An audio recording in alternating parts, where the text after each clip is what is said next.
Welcome to Positive Atheism English channel. Today I am going to present you the book Thoughts of Periyar compiled by Dr. K. Veeramani. Third part of widow remarriages. The boy and the girl lived together and begot a male child. But unfortunately, after some time my niece lost her second husband also.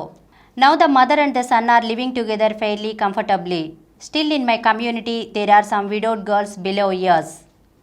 Whenever I think of the lot of widows and when I witness their sufferings, I come to the conclusion that it is the law of nature for the strong to dominate over the weak and ill-treat them. We are tempted to think that when Hindu society came under the domination of some people, there was neither religion nor any kind of discipline in that society, that some kind of discipline arose among them and that the strong shaped the discipline to suit their self-respect. But whatever may be the reason for the present state of the Hindu society, my firm belief is that the low position given permanently to be the reason for the utter ruin of the Hindu religion and the Hindu society.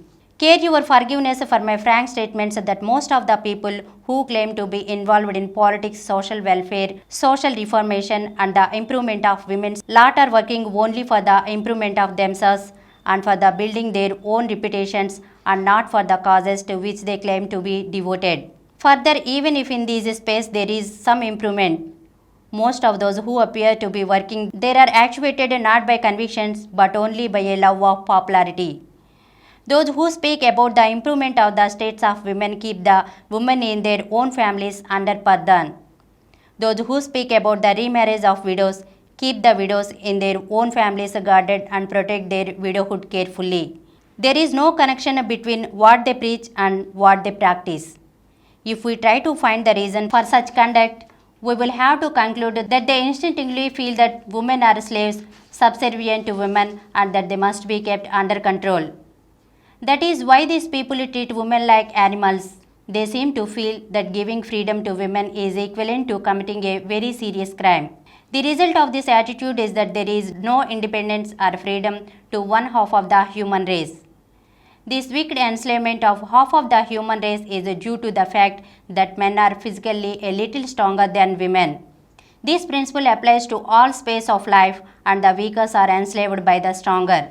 If slavery has to be abolished in society, the male arrogance and wickedness which lead to the enslavement of women must be abolished first.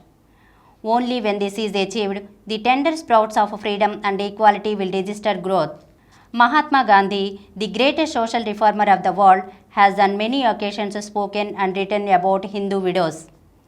If we look into one of the articles published by him in Navajivan last year, we will realize how intensely he works for the liberation of widows. I give below some of that article. It is my firm belief that nothing is more contrary to nature than compelling young widows to continue to be widows. Widowhood cannot be considered dharmic in any sense. Any action performed by compulsion cannot be dharmic. Living the life of a widow under compulsion is sinful. Those who say the young widow of 15 continues to be a widow and of her own free will reveal only their ignorance and cruel nature. Let us now turn to what the Mahatma has said. This article with revealed concern and intense feeling on the question of widow remarriage.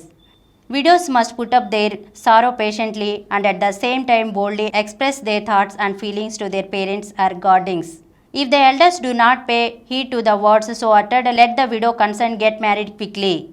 If she is able to find a good husband, until a worthy husband is got, the suitable thing for her to do is to do tapes as Damayanti, Savitri and others did. If the guardians of widow do not attend to the problems properly, later they will regret their negligence. Everywhere I find sacrifice or neglect of good principles. Nothing good will happen either to widows or their families or to widow dharma by forcing widows to continue to be widows and observe the practice of widows. I find those three principles getting gradually destroyed. Young widows, I want you and those who force you to continue to be widows to realize this. Thank you. Please download Samaram multi-channel app and watch your favorite channels from your mobile. App available on Google Play Store and subscribe to the channels.